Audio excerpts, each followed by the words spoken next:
Sejarah politik gorong-gorong era Jokowi, Ahok, Anies. Siapa yang pencitraan? Ditulis oleh Jaya Wijaya dari laman siwar.com. Rambut didelok sih postingan Ahok kali piye.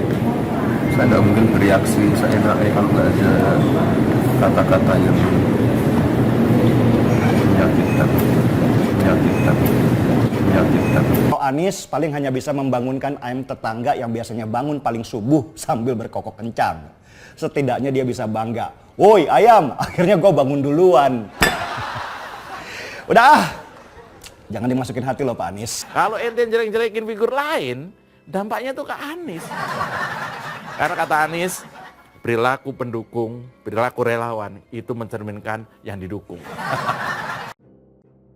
Penulis full senyum saat membaca komentar Kadrun yang protes karena Gibran memposting gambar Anies masuk gorong-gorong, mengadu ke lumpur pakai tangan kosong padahal ada sekop. Menurut Kadrun, seharusnya Gibran tidak membawa-bawa Anies, karena yang menyinggung Jokowi pencitraan masuk gorong-gorong bukan Anies.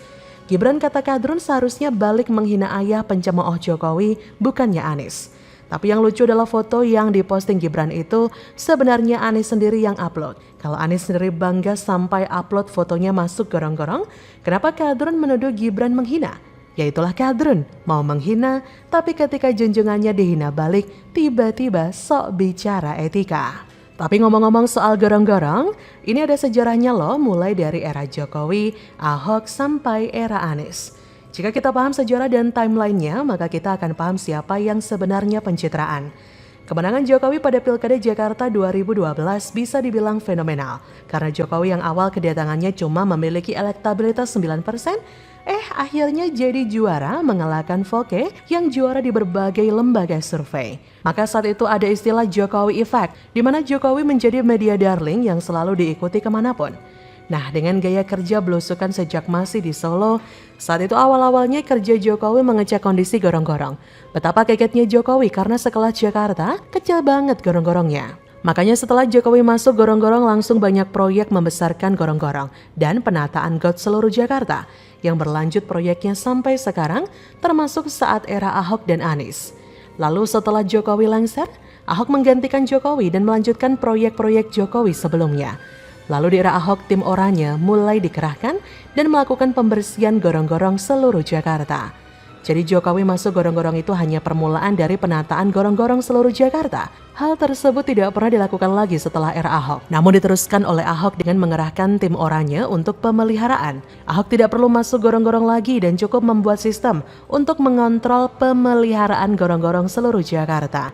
Hasilnya pada 2016, dampak banjir mencapai titik terendah sebelum naik lagi 2020 era Anies. Lucunya, data dampak banjir 2016 ini disembunyikan dari data banjir oleh Pemprov saat ini. Data dampak banjir Pemprov Jakarta saat ini hanya memuat data 2013, 2015 lalu loncat ke 2020. Ya tujuannya jelas, untuk menyembunyikan fakta bahwa dampak banjir mencapai titik terendah di era Ahok dan kembali naik lagi di era Anies. Jadi seolah-olah Anies berhasil mengurangi dampak banjir. Jadi sampai sini kita paham kalau Jokowi masuk gorong-gorong itu hanya permulaan. Ahok menindaklanjuti apa yang sudah dimulai Jokowi. Lah kalau Anies? Alih-alih meneruskan apa yang telah Jokowi Ahok lakukan, Anies malah kembali ke masa lalu, melakukan yang sudah Jokowi lakukan. Sudah gitu bawa tim media untuk difoto dan fotonya Anies upload sendiri ke media sosial. Jadi sampai di sini pembaca sudah paham kan siapa yang sebenarnya pencitraan masuk gorong-gorong? Karena pencitraan Anies sampai lupa kalau ada sekop untuk mengaduk lumpur, ini malah ngaduk pakai tangan, kejegur got pula. Begitulah kura-kura. Bagaimana menurut Anda? @Benny_Valentinus menuliskan komentar yakni terlepas dari video tersebut pencitraan atau tidak, namun satu hal yang pasti bahwa Gibran mempunyai hati lembut. Modiar, akhirnya Bu RW yang palakin warganya dicopot, pejabat yang terlibat juga ditendang. PJ Heru tegas nggak akan kasih ampun soal pungli. Hajar Pak. Terus sempat deket, ditawarin katanya, ini anaknya harus diurusin secara kayak apa, kayak pindah ke sini aja gitu. Nah, bapaknya kan orang Bogor, KTP Bogor. Ditawarin, bapaknya suruh pindah ke sini, ya udah demi dia ini anak gitu ya. bapaknya nyari surat pindah ke sini, nah ditawarin. Jadi akte sama kakak sama KTP itu kan 1,5 juta. Udah dibayar itu, udah dibayar. Keluar akte, keluar apa? Kakak sama KTP bapaknya nanya aktenya mana. Akte katanya harus ada KTP ibu gitu. Sedangkan itu aku kan harus nyari surat pindah. Terus anakku masih kecil. Katanya ya udah kalau nggak nyari surat pindah bayar 1 juta, nanti KTP saya cariin. Kata tetangga itu. Minta dicopot Pak. Ya ditanganin inspektorat. Inspektorat ya Pak. Selama 5 tahun kepemimpinan Pak Anies, warga Jakarta bukan bahagia tapi malah stres, menderita. Nah, buktinya, kalau nggak salah pada edisi Maret 2022, kanal media nasional CNN Indonesia merilis pemberitaan dengan judul Riset Ungkap Jakarta Masuk Kota dengan Tingkat Stres Tertinggi. Dugaan pungutan liar atau pungli yang dilakukan pengurus RW terhadap warga yang hendak mengurusi dokumen kependudukan keluarganya mencuat ke publik. Kepala Dinas Kependudukan dan Pencatatan Sipil Kadis Dukcapil DKI Jakarta, Budi Awaludin memastikan bakal menindak tegas pegawainya jika terlibat dalam aksi pungli tersebut. Kata Budi, bisa dipecat kalau terbukti petugas yang melakukan pungli akan dikenakan sanksi tegas. Budi menyampaikan pihaknya memberlakukan sanksi tegas untuk pegawai yang melanggar aturan. Karena itu sejauh ini dirinya belum menerima laporan soal pungli. Ia berkata, biasanya PJLP atau operator akan kami pecat langsung kalau PNS akan dikenakan hukuman sanksi berat. Karenanya pegawai kami sudah tidak ada yang berani. Namun biasanya oknum RT RW yang masih melakukan seperti itu. Ia juga menekankan layanan pengurusan ataupun pembuatan dokumen kependudukan tidak dipungut biaya sepeser pun alias gratis. Bahkan menurutnya tidak lagi membutuhkan surat pengantar dari RT ataupun RW. Ia berkata, pelayanan Dukcapil di DKI Jakarta semuanya gratis ya, tidak dipungut biaya. Di sisi lain, Budi juga meminta korban melaporkan dugaan pungli dengan cara bersurat ke Disdukcapil DKI.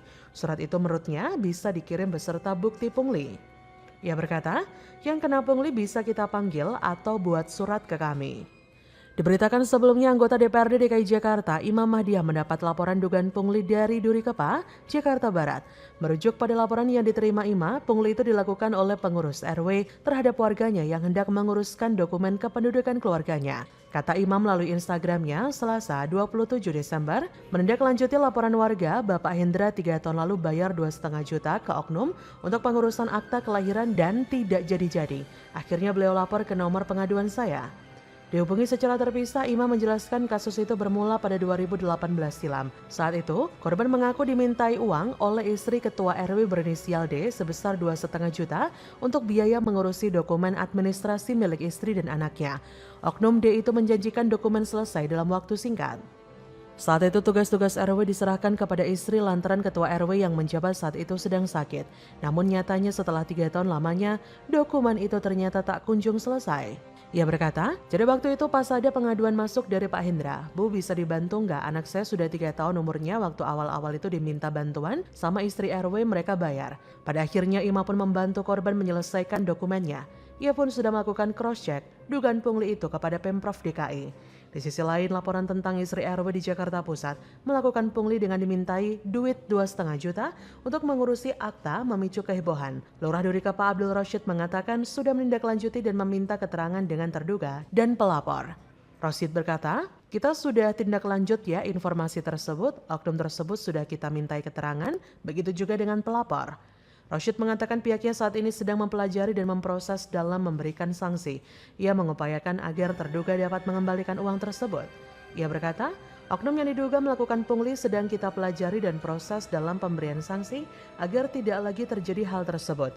Kita upayakan apa yang diterima dapat dikembalikan dan untuk sanksi sedang kita proses. Rashid berharap tidak ada lagi kejadian pungli seperti itu. Ia memastikan seluruh pelayanan terkait kepengurusan dokumen di kelurahan gratis tanpa dipungut biaya apapun. Jadi bagaimana menurut Anda?